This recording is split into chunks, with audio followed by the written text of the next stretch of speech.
Yes, ogambo tia ali ku Spark TV webale kubeera ng'okedde naffe n'olunaku olwaleero.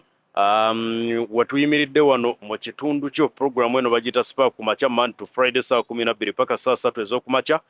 Tubeerawo kwasaganya ensonga nnyingi nnyo Meuka Irene, Keifas Mayumba nange Ahmed. Twagamba nti wonna woli tujja kubeera nga tujja tukusangewo tube nga ate twogeramuko naawe tubuulire ekitundu kyo kitambula kitya, ki ekisinga okuba nga kibaluma sayidi eyo, ki ekibatawaanya, buzibu ki obuganye, ate tulabe butya bwe biyinza okuba nga bituuka ku bakwatibwako ensonga okulaba nti buli kimu kyonna kitereera w'osinziira okubeera nga w'obeera mu ggwanga erya Uganda lyonna. Kaakati olunaku olwaleero tuli wano e Namugongo, ejjukira nti wano we bajaguliza olunaku lw'abajulizi buli ennaku z'omwezi nga 3 omwezi ogw'omukaaga. We gutuuka tubeera wano e Namugongo nga tujaguza olunaku olw'abajulizi, era ekitundu kino olw'okubeera nti kibeeramu abantu bangi okuva mu mawanga agatali gamu, okuva wano mu Uganda mu bitundu eby'enjawulo wabeerawo abantu bangi nnyo, era abantu abawangaalira mu kitundu kino bagenda maaso n'okuba nga bakola emirimu egy'enjawulo. Abatunda ebyokulya, abatunda ebyokunywa, abagira ew'okusula n'ebintu ebirala bingi. Ku mulundi guno tekigenda kubaayo olw'ensonga nti waliwo outbreak eya Ebola ate nga etandikidde wali mu bitundu ebirinaanye abategesi ab'omulundi guno aba diocese ey'e Kasese. Kaakati tuze okubeera nga tunyumyamuko n'abantu batubuulire ki oba butya okuba nti Namugongo tagenda kubeerayo omulundi guno bwe kiyinza okubeera nga kikosa enkola ey'emirimu gyabwe, naddala abo abagenda maaso n'okuba nga bakola ebintu eby'enjawulo ng'abatunda ebyokulya, ng'abatunda ebyokunywa. Namugongo waabaawo gubeera mudido olw'ensonga nti buli kaateeka waatunde kajja kutambula, dimandi ebeera waggulu nnyo. Omulundi guno tegenda kubeerawo, kigenda kubeera nga kibakosa kitya ate spiritually oba mu enzikiriza yaabwe. Ebiseera ebisinga oli ajja gamba nze nninda Namugongo ngende mbe nga nsaba. Ku mulundi guno teriiyo, kigenda kukosa enzikiriza yaabwe bye tugenda okubeera nga tuwulira enkya ey'olunaku olwaleero. So ogenda kubeera nga otambula naffe tube nga tunyumyamuko n'abantu wano, tube nga tuwulira endowooza zaabwe mpolampola. Ssebo wasuze bulungi? Bitambula bitya wano? Si birungi. Lwaki ate nga ndaba wakedde kuba ng'oteekawo emmaali abantu bajje bakuwagire ssente baleete? Olw'embeera olw'okugalawo kalooli tekyatusanyusa. Asaza mu bizinesi zaffe tetukola na bulungi, bye twali tubala byonna byasalibwamu. Abamu baŋŋambye nti mubadde mwasuubula dda n'ebintu mwabisitookinga dda kubanga Namugongo bw'abaayo mubeera mugenda kuyoola kasente. Kigenda bakosa kitya Namugongo tabaddeeyo? Kigenda kuba kibayingira kitya mu nsawo kino? Olwedde era byatukosa dda kubeera ebintu bye twali tusuubudde tetusuubira bifunamu, olw'ensonga Namugongo bagiggala. Era tetuli basanyufu ku ekyo. Amannya bakuyita? Amannya bampita Ntaawuwire. Okay, oli mutuuze w'e Namugongo? Ndi mutuuze w'e Namugongo wano wennyini. Kale tweyanzeege katweyongereyo wano mpolampola nga tukyanyumyamuko n'abatuuze mu kitundu kino. Ssebo ogamba otya? Oli bulungi? Si bulungi yadde n'akamu. Kiki ekiganye? Siri musanyufu yadde n'akamu. Lwaki? Kinali nsuubira kiganye. Odiringira mu biki naawe oli supply wa byakulya? Wekiri ssebo. So buli kintu kyonna kye mwabadde musuubudde kaakati kyatudde kigenda kuba nga kibafiirira, ssente zammwe zigenda kufiira omwo? Era ssente zafudde dda kuba ekyo ekyatuukawo. Sooka onkubiremu kaakafaananyi. Namugongo bw'abaayo ng'abantu we bali bazze mu bungi okuva yonna gye babeera bavudde, mmwe abadiringira mu bizinesi y'ebyokulya kibeera kifaanana kitya? Namugongo abeerawo tukwegamba tuyoola buyoozi. Kwegamba mubadde muyoola ebbanga lyonna?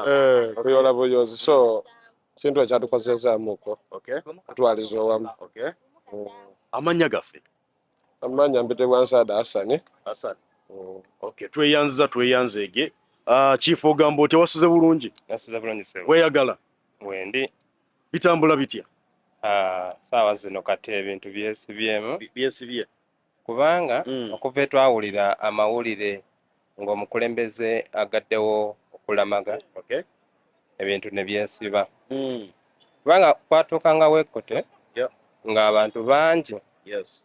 nga saawa zino ekifo kino kyolaba nga tuli busy. Okay. Naye kati saawa zino tewali bantu. Yeah. Twali tukola ku ssente nga ennaku ezituuka we zite ng'ebyokulya tubitunda. Yeah. Era twali tukolera wano wennyini. Esebo. Ne ku mulundi guno tewali kantu konna era mwabadde mwasitookinze. Tetwasitookinga. One, gavumenti baatumenya. Yeah. Jjukira twali tukolera wano Yeah. ne batumenya. Kati ssente bakasitoma abasinga baali bava mu kitundu kino kyennyini. Yes. Kati okuva ebamenya ekitundu kino ssente ne bizinensi neddamuko emabega. So kati tetwasitookinga. Okay. N'okukolera mu kifo kino kyennyini twali tusasuddeyo ssente Yeah. okukikoleramu. Naye kati ne ssente ze twasasula zizo almost zaafiirayo. Mwali mumaze okusasula already. Twasasula. Okay. Lwakuba totugambye mannya. Amanya nze Musasi Jacobo nkolera wano wennyini e Namugongo. Kale tweyanzege katweyongereyo wano mpola mpola tukyali wano e Namugongo tunyumyamuko n'abatuuze abakolerawo emirimu gyabwe egy'enjawulo era abawangaalira mu kitundu kino. Nyaba ogamba otya? Oli bulungi? Kale ate budduse misinde. Muzeeyi. Yes. Oli bulungi? Asiri bulungi. Lwaki ate nga ndaba Lwaki tetuli bulungi? Twogera kati ng'omusezi agula essowaani. Ndi ngenda afumbiramu bantu. Ensi mugitutte kugitwala nga bwe mwagala. Okay. Mumenye bizinensi zaffe bantu buntu. Gavumenti esobola kutuyimiriza wadde n'eddakiika egi. Baagiwa okutugabira akawunga ka COVID. Yalondobangamu bantu kaagirema. Kati atudde otya ku bizinensi z'abantu n'ozisaanyaawo. Ennyumba z'abantu ze baazimbye ebbanga erimaze gavumenti gyemaze mu buyinza. Neve eno nemenya ennyumba mwabamawulire temukiraba. Naye mwe musirise ensi mugitwala nga bwe mwagala. Tuli banyiivu nnyo. Ennyumba ebaddewo emyaka 2. Gavumenti bwebanga baazimba ennyumba eyo nga tefuddeeyo eba ye yali mu mubenyi bw'amateeka. Baazimba nga eraba. Kati lwaki emenya ennyumba? Ezo poloti z'abantu eyasoose basasulira. Amateeka gagamba ga Uganda. Lwakuba nti mwe mugafula kifula nenge mwagala gabakuumira mu buyinza. Poloti y'omuntu nga tonagimenya gavumenti oba ojagala osooka muliyirira. Baliyirira abantu abo. Mwe muli bannamawulire babaliyirira kuba mwe mutuuka mu ofiisi ezo. Ate lwaki soosooka omenya nga tonababbaliyirira? Oyina sooka kuliyirira. Kati abo okumenya olukusa balujja waani? Tuli banyiivu nnyo bannaye. Muleke twala nsinga bwe mujagala. Omuntu kati bizinesi mmeka ezaali wano? Bantu bameka kati abaali bakola wano baddawa? Mwebuuze baddawa bakolerawa? Era bali aki? Tebalina baana basoma ng'abammwe. Emisolo giva mu bintu bino byonna. Kati mwe aba gavumenti mugenda gijjawa emisolo. Naye ensi mwe mugiraba teriyo na muntu ayogerako wadde Reverend wadde mwe abamawulire nti lwaki bamenya nnyumba z'abantu. Bwe baba bazimba mu lutobazi bazimba nga mwe bayinginiya ba gavumenti baliwa. Ate nga baaliwo. Kati bwe baba baaliwo omusango gusinga gavumenti. Naye gavumenti eyagala musango gugisinga ne kaka negamba abannaye musango gwakola ki? Gwatusinga. Naye awo nga bwe mwazimbawo katubaleke. Tuli banyiivu nnyo na bino simanyi trading order. Trading order yesinga obulamu bw'abantu.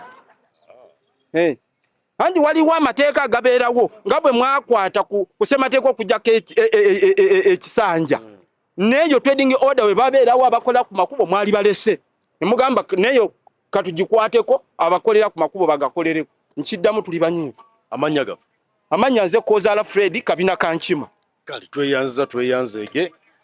Mwami Fred agamba ebintu ebimu bikolebweko bulungi. Seeka, assalamu alaikum. Oli bulungi Seeka?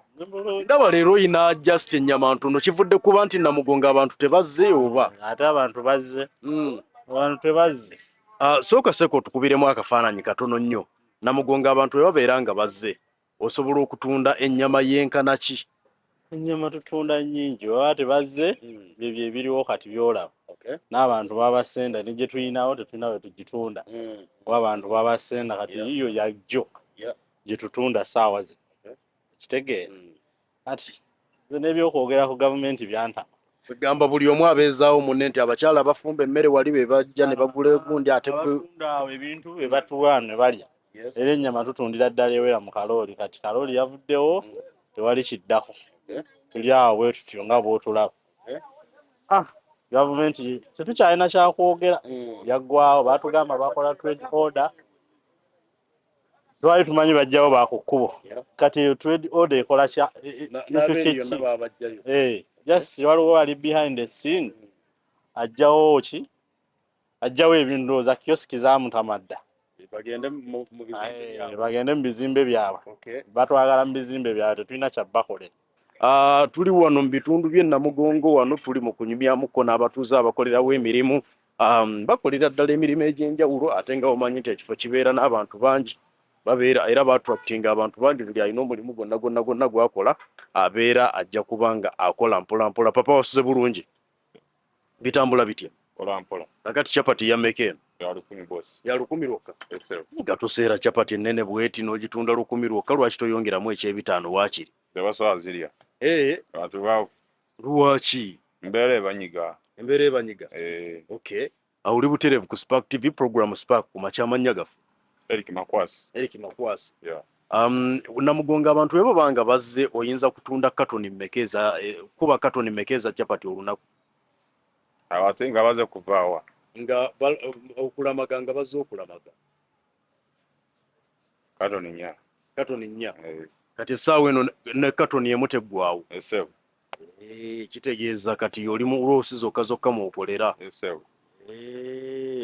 kaakati gwe otera ogende Namugongo n'osaba ku lunaku olwo olwa 3 Juni kati ku mulundi guno okuba nti togenda kukkirizibwa kugenda kusaba kirina engeri gye kiyinza okuba nga kikosaamu enzikirizayo n'okukkiriza kwo kitya yasabirawo embeera wenyini ajja kusabirawo obeera okay kale tweyanzeege mwami Makwasi agamba ekyobutagiraawo kigenda kuba nga kimukosaamuko naye tewali kyakola waliwo taata wano ye mutunzi wa mipiira mutunzi wa sipeeya taata ogenda kumpaayo jeeke yange baagibba yammeka jeeke emitwalo 5 gyokka. 5 gyokka ate eri heavy duty eri ya 10. Okay wasuze bulungi muzeeyi amanya gafu Senoga Francis. Tulaba muzeeyi oli mu business ya kutunda mipiira waliwo ndaba emipya n'egivugiddwako kati omupya gwa mmeka ogw'emmotoka nga Harrier Kawundo omupya gwa mitwalo 3. toyinaawo gya ntonotono nga biri awo bwe watyo ne tugira anti kati giba mipya omupya gubeera 3 ate omuvugemu nfuna 15.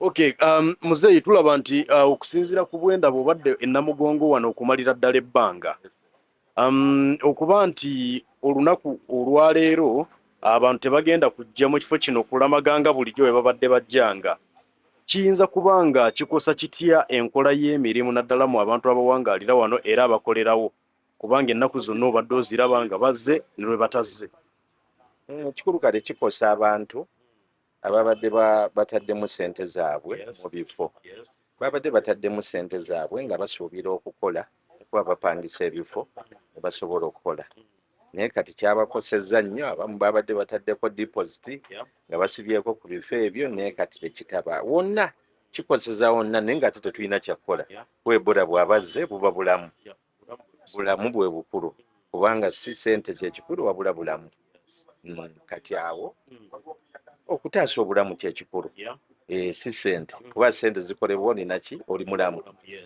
so kati nkiwagira nti abantu wadde baafiiriddwa naye tugira tulindako tumale okulaba nga eggwanga bwe linaatereera kuba ne covid yatuyisa bubi ti ate Ebola naye nze mbadde ndowooza nti baba basibye eri ku nsalo ne batayingira bwe ntubeera ffe abaamuno tusaba kuyinza okugenda mu maaso mu mpolampola naye kati baali beegasse abeekaseese baali beegasse n'ab'Ekongo bategesi bonna baali beegasse so kati kyatangirwa so si kibi tutambule n'ekyo. Tutambula gwe muzeeyi obadde otera okugendayo munda n'osaba ku lunaku olwo olwasa nsaba ya 2 nsaba misa ya ssaawa 2 ku makya. naye ndowooza naawe obadde omu kubakolera ddala akasente ku lunaku olwo abajja n'ebidduka ebyenjawulo babadde bajjanga n'ogira kati ate ffe ababeera wano tetukola nga bano abasipeeya kubanga ekifo kyonna kiba kitwaliddwa ab'ebika ebyawufu abafumba ab'emmere abaki bwe bityo kati abantu abasinga baba basibiddewo ate ebidduka biba tebisala wano.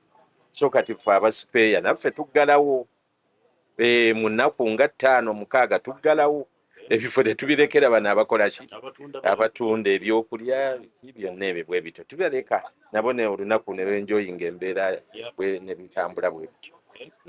kale tweyanzeege muzeeyi nga agezaako tubuulira embeera nga bwetambula mu nnaku ezo ez'okulamaga wano mu bitundu by'e Namugongo. Abantu abamu babadde bapangisiza ebifo kubanga ebifo bino byonna waliwo ababivunaanyizibwako era omuntu agenda okuteekawo bizinensi yonna ey'okukola alina okubaako akasente k'ateekayo olwedde babadde bazitaddeyo tezigenda kubaddizibwa. Kitegeeza nti abantu baffe bagenda kubeera nga ate bafiirizibwa mu mbeera nga bwetambula.